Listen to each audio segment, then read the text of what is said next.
আমাদের ফ্যামিলির সবাই আমরা ভর্তাপ্রেমী মানুষ। সপ্তাহে অন্তত ১ বার আমরা এরকম ভর্তার আয়োজন করি।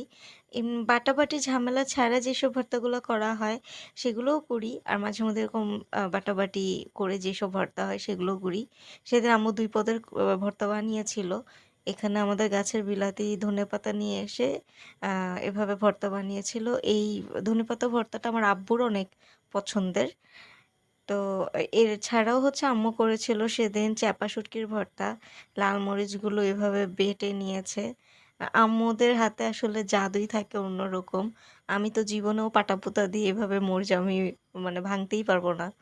যাই হোক আমরা এভাবে শুটকি হচ্ছে আ কুমড়ো পাতা দিয়ে আমরা মুড়িয়ে একটু ছেঁকে নিয়ে তারপরে আমরা এভাবে ভর্তা বানাই।